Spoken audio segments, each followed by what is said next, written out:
Hi friends, Geetha ഗോവിന്ദത്തിൻ്റെ പുതിയൊരു എപ്പിസോഡിലേക്ക് എല്ലാവർക്കും സ്വാഗതം. അങ്ങനെ വരുണിനെ കാണുന്ന ഗീതു പറയുന്നുണ്ട്, എനിക്ക് സന്തോഷമേ ഉള്ളൂ എന്ന് പറയുമ്പോൾ വരുണ് പറയുന്നുണ്ട്, ആത്മാർത്ഥമായിട്ടാണ്, എന്നെ വിശ്വസിക്കുക, ഇനി തീർച്ചയായിട്ടും വിശ്വസിക്കുക എന്നൊക്കെ പറയുന്നുണ്ട് കേട്ടോ. ആ സമയം ഇത് മറഞ്ഞു നിന്ന് കേൾക്കുകയാണ് നമ്മുടെ കാഞ്ചനക്ക. അത് ഗീതു കാണുന്നുണ്ട് കേട്ടോ. ഗീതു കണ്ടു എന്നറിഞ്ഞപ്പോൾ കാഞ്ചനക്ക ഓടി ഒളിക്കുന്നുണ്ട് കേട്ടോ. അപ്പോൾ ഗീതു അങ്ങോട്ടേക്ക് ചെല്ലാണ്. കടവുളെ രക്ഷപ്പെട്ടു എന്ന് പറഞ്ഞ് നിൽക്കുമ്പോൾ, ഒളിഞ്ഞുനോട്ടം എന്നത് കാഞ്ചനയ്ക്ക് പുതിയ രീതിയൊന്നല്ല. എത്ര എഴുതി പഠിപ്പിച്ചാലും അണ്ണാന് മരങ്കേറ്റം മറക്കുമോ എന്ന് ചോദിക്കാൻ കേട്ടോ. അത് മറക്ക മുടിയാതെ എന്ന് പറയാൻ കേട്ടോ കാഞ്ചനക്ക. അപ്പോൾ അതാണെന്ന് പറയാണ് ഗീതു. എന്തിനാ കാഞ്ചനക്ക കള്ളം പറഞ്ഞേ? കണ്ണേട്ട അമ്പലത്തിൽ പോയതാണെന്ന് എന്തിനാ എന്നോട് പറഞ്ഞേ എന്ന് ചോദിക്കുമ്പോൾ, അത് ഞാൻ മാമന്റെ ഡയലോഗിൽ നിന്ന് ഊഹിച്ചതാ. എന്ത് ഡയലോഗ് എന്ന് പറയുമ്പോൾ ഓർക്കാണ് കേട്ടോ കാഞ്ചന. അയ്യപ്പേട്ട ആരെയോ ഫോൺ വിളിച്ചിട്ട് ഗോവിന്ദിനോട് പറയുന്നുണ്ട്, ആളവിടെ തന്നെ ഉണ്ട്, കൂടെ ആ യക്ഷിയും ഉണ്ട് എന്ന് പറയുമ്പോൾ ഗോവിന്ദ് പറയുന്നുണ്ട്, ഇന്ന് ഞാൻ രണ്ടിൻ്റെയും നെഞ്ചത്തിട്ട് വെടിക്കെട്ട് പൊട്ടിക്കും എന്ന് പറഞ്ഞിട്ട് നമ്മുടെ ഗോവിന്ദ് അവിടുന്ന് പോകുന്നത്. അപ്പം അതൊക്കെ നമ്മുടെ ഗീതുവിനോട് പറയും. ഗീതു ചോദിക്കുന്നുണ്ട്, ഇതിൽ ഏത് ഡയലോഗിലാ കണ്ണേട്ടൻ അമ്പലത്തിൽ പോയതാണെന്ന് കാഞ്ചനയ്ക്ക് മനസ്സിലായേ എന്ന് ചോദിക്കും. നേരെ വെടിക്കെട്ട് നടത്തുമെന്ന്. അപ്പോൾ അത് കോവിലല്ലേ നടത്തുക എന്ന് ചോദിക്കുകയാണ്. അപ്പോൾ ഗീതു പറയുന്നുണ്ട്, കോവിലിൽ മാത്രമല്ല നടത്തുക, പള്ളിയിലും നടത്തും എന്ന് പറയാൻ കേട്ടോ. കാഞ്ചനയ്ക്ക് കണ്ണേട്ടൻ പോയത് വരുണിനെ കൂട്ടിക്കൊണ്ട് പോരാനാ എന്ന് പറയുമ്പോൾ, അപ്പോൾ ആ യക്ഷി സുവർണയായിരിക്കും എന്ന് പറയാൻ കേട്ടോ കാഞ്ചനക്ക. ഗീതു ആണെങ്കിൽ ഗോവിന്ദിൻ്റെ റൂമിൽ ചെന്നിട്ട് കണ്ണേട്ട എന്ന് വിളിക്കുകയാണ്. എന്താ ഗീതു എന്ന് ചോദിക്കുമ്പോൾ, കണ്ണേട്ട എന്തൊക്കെ മാജിക്ക് കാട്ടിയാ വരുണേട്ടനെ രേഖേച്ചിക്ക് കൊണ്ടുപോയി കൊടുത്തേ എന്ന് ചോദിക്കുമ്പോൾ, അതൊന്നും നീ അറിയണ്ട എന്ന് പറയാൻ കേട്ടോ. അവൾ വന്ന് എന്നോട് ഇഷ്ടം പറഞ്ഞു, ഞാനത് സാധിച്ചു കൊടുത്തു എന്നൊക്കെ പറയുന്നുണ്ട്. കണ്ണേട്ടനോട് ആരിഷ്ടം പറഞ്ഞാലും അതൊക്കെ സാധിച്ചു കൊടുക്കുമോ എന്ന് ചോദിക്കുമ്പോൾ, ഓഫ് കോഴ്സ് എനിക്ക് പറ്റുന്നതാണ് വെച്ചാൽ ഞാൻ സാധിച്ചു കൊടുക്കുമെന്ന് പറയാൻ കേട്ടോ ഗോവിന്ദ്. എന്നിട്ട് എന്താ അത് സ്വന്തം കാര്യത്തിൽ കാണിക്കാത്തേ എന്ന് ചോദിക്കും. സ്വന്തം കാര്യമോ? എൻ്റെ മനസ്സിലുള്ള ഇവളെ അറിഞ്ഞോ, അയ്യപ്പെട്ട എന്നെ ചതിച്ചോ എന്നൊക്കെ മനസ്സിൽ വിചാരിക്കുന്ന സമയത്ത് ഇത് മാറ്റി പറയല്ല, രേഖേച്ചിൻ്റെ കാര്യം നമ്മുടെ സ്വന്തം കാര്യമാണ്. ഇഷ്ടപ്പെട്ടവർക്ക് വേണ്ടി ഞാൻ എന്തു ചെയ്യും. എൻ്റെ അനിയത്തിക്ക് വേണ്ടിയിട്ട് നിന്നെ ഞാൻ കല്യാണം കഴിച്ചില്ലേ എന്നൊക്കെ പറയുമ്പോൾ ഗീത് പറയുന്നു, എന്തു പറഞ്ഞാലും എൻ്റെ തലയിൽ കയറാൻ വരണ്ട. എന്നിട്ട് എൻ്റെ ധ്യാനിനെ രഞ്ജുവിന് സെറ്റാക്കാൻ പറ്റാഞ്ഞേ എന്ന് ചോദിക്കുമ്പോൾ, അത് വേറെ കേസാ.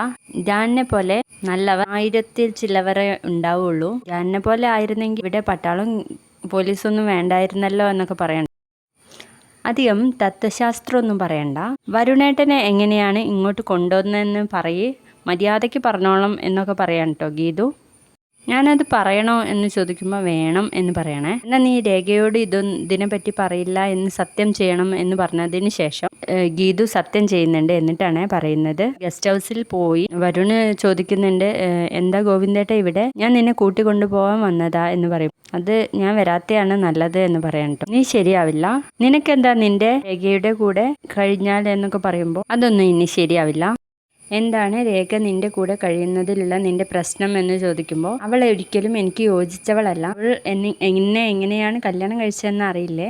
ഞാൻ അവളെ കല്യാണം കഴിക്കാൻ കാരണം ഏട്ടനാണ്, ഏട്ടനെ രക്ഷിക്കാൻ വേണ്ടിയിട്ടാണെന്നൊക്കെ പറയുമ്പോൾ വരുണിനെ കോളർ പിടിച്ചിട്ട് ചോദിക്കുന്നുണ്ട്, ഞാനാണോടാ അവളുടെ കാമുകൻ? അവളെ നീയല്ലേ ഗസ്റ്റ് ഹൗസിലേക്ക് വിളിച്ചു വരുത്തിയെന്നൊക്കെ ചോദിക്കാം. അവൾ എന്താ സ്വഭാവിയല്ലേ, സൗന്ദര്യമില്ലേ എന്നൊക്കെ ചോദിക്കുമ്പോൾ, അവൾ ഒരു ദരിദ്രവാസി കുടുംബത്തിൽ നിന്നാണ് വന്നത്. ഞാൻ അങ്ങനെയുള്ള ഒരു കുടുംബത്തിൽ നിന്നല്ലായിരുന്നു കല്യാണം കഴിക്കേണ്ടിയിരുന്നത് എന്നൊക്കെ പറയുമ്പോൾ ദേഷ്യം പിടിച്ചിട്ട് ഗോവിന്ദ് പറയുന്നുണ്ട്, എന്താണ് നീ ഉദ്ദേശിക്കുന്നത്? സ്വഭാവമാണോ അതോ സ്വത്താണോ എന്നൊക്കെ ചോദിക്കാൻ കേട്ടോ. അന്നേരം സ്വത്ത് എന്നുള്ള ഭാഗത്തിലാണ് സംസാരിക്കുന്നത്. അപ്പോൾ ഫയൽ എടുത്തിട്ട് വരുണിനോട് നോക്കാൻ വേണ്ടിയിട്ട് പറയണേ. അപ്പോൾ അത് മുഴുവൻ രേഖയ്ക്ക് ഉള്ള സ്വത്തുക്കളെ വിവരങ്ങളാണ് കേട്ടോ. അപ്പോൾ ഇത് വായിക്കുമ്പോൾ വരുണ് ചോദിക്കുന്നുണ്ട്, ഇത് എന്നൊക്കെ പറയണേ. ഇനി നീ ദരിദ്രവാസി കുടുംബത്തിൽ നിന്നാണ് അവൾ എന്ന് പറയരുത്. അവൾ ഇപ്പോൾ സമ്പന്നയാണ്. ഇനി നീ തീരുമാനിക്കണം, നിനക്ക് വേറൊരു പെണ്ണിനെ അന്വേഷിച്ച് പോണോ അതോ രേഖയെ തന്നെ മതിയോ എന്ന കാര്യം എന്നൊക്കെ പറഞ്ഞിട്ടാണ് വരുൺ ഇങ്ങോട്ടേക്ക് വന്നതെന്നുള്ള കാര്യം പറഞ്ഞു കൊടുക്കാൻ കേട്ടോ നമ്മുടെ ഗീതുവിന്. കണ്ണേട്ടൻ എന്ത് പണിയാ ചെയ്തത്? അങ്ങനെയാണെങ്കിൽ രേഖയെ ഒരിക്കലും വരുണേട്ടൻ സ്നേഹിക്കില്ല. വരുണേട്ടന് വേണ്ടത് ആ സ്വത്ത് മാത്രമാണ് എന്ന് പറയുമ്പോൾ ഗോവിന്ദ് പറയുന്നുണ്ട്, അവൻ അവളെ സ്വത്തുള്ളത് കൊണ്ട് രേഖയെ അവൻ സ്നേഹിച്ചോളും എന്ന് പറയണേ. പിന്നെ ആ സ്വത്ത് എങ്ങനെയെങ്കിലും തട്ടിയെടുത്തിട്ട് രേഖയെ ചവിട്ടി പുറത്താക്കും എന്ന് പറയാൻ കേട്ടോ ഇതു. അതൊന്നും ഉണ്ടാവില്ല, രേഖയെ അവൻ തൊട്ടാൽ ഞാൻ അറിയും എന്ന് പറയാൻ കേട്ടോ. ഓ പിന്നെ കമ്പനിയെ കബളിപ്പിച്ചതിനായിട്ട് അറിഞ്ഞിട്ടായിരുന്നില്ലേ എന്ന് ചോദിക്കുമ്പോൾ, നീ എന്താ വിചാരിച്ചത്? നീ വളരെ ബുദ്ധിമതിയും ഞാൻ മന്ദബുദ്ധിയാണെന്നോ? വരുൺ പലപ്പോഴും കമ്പനിയെ കബളിപ്പിക്കുന്നത് ഞാൻ അറിയാഞ്ഞിട്ടല്ല, പിന്നെ പാവല്ലേ എന്ന് വിചാരിച്ചിട്ടാ. അതുപോലെയാണോ രേഖയുടെ ലൈഫ്? അതിനൊന്നും ഞാൻ കൂട്ടി നിൽക്കില്ല എന്ന് പറയാൻ കേട്ടോ ഗീതുവിനോട്. രേഖച്ചിയെ അയാൾ കൊല്ലും എന്ന് പറയുമ്പോൾ ഇത്തരം സില്ലി ടോക്സ് ഒന്നും എന്നോട് സംസാരിക്കാതെ, രേഖയെ എന്തെങ്കിലും ചെയ്തു കഴിഞ്ഞാൽ ആ സ്വത്ത് മുഴുവൻ അനാഥാലയത്തിൽ പോകും എന്ന കാര്യം വരുണിന് ഞാൻ ചൂണ്ടിക്കാണിച്ചു കൊടുത്തിട്ടുണ്ട് എന്ന് പറയണേ. അപ്പോൾ ഗീതു പറയുന്നുണ്ട്, അപ്പോൾ അയാള് അപകടകാരിയാണെന്ന് കണ്ണേട്ടനും അറിയാല്ലേ എന്ന് ചോദിക്കാൻ കേട്ടോ. അത് പിന്നെ അവൾ വന്നിട്ട് അവളുടെ പ്രണയം പറയുമ്പോൾ അവളുടെ കണ്ണുകളിൽ ആ ഒരു തിളക്കം നീ കാണണമായിരുന്നു ഗീതു. അങ്ങനെയാണെങ്കിൽ അപ്പം തന്നെ വരുണിനെ വിളിച്ചു വന്നേനെ നീ ഇവിടേക്ക് എന്ന് പറയാൻ കേട്ടോ. രേഖേച്ചിയുടെ കണ്ണിൽ ഒരു കുന്തവുമില്ല, ഇവിടെ എൻ്റെ കണ്ണുകളിലേക്ക് നോക്കാൻ ആളില്ലാത്ത എന്ന് പറഞ്ഞു നിൽക്കുമ്പോൾ ഗോവിന്ദ് ഗീതുവിൻ്റെ കണ്ണിലേക്ക് ഇങ്ങനെ നോക്കിയിട്ട് പറയുന്നുണ്ട്, നിന്റെ കണ്ണിൽ ഇപ്പോൾ എന്താ ഉള്ളതെന്ന് ഞാൻ പറയട്ടെ എന്ന് ചോദിക്കാൻ കേട്ടോ. ഗീതു വേഗം പറ എന്ന് പറയുമ്പോൾ വരുണിനെ കൊണ്ടുവന്നത് ഒരു സൽക്കർമ്മമാണ്, അതിൻ്റെ പേരിൽ നീ എന്നെ അഭിനന്ദിക്കുന്നു എന്നാണ് നിന്റെ കണ്ണുകൾ പറയുന്നത്. നിന്റെ കണ്ണ് കണ്ടാലേ അറിയാം എന്ന് പറയാം കേട്ടോ ഗോവിന്ദ്.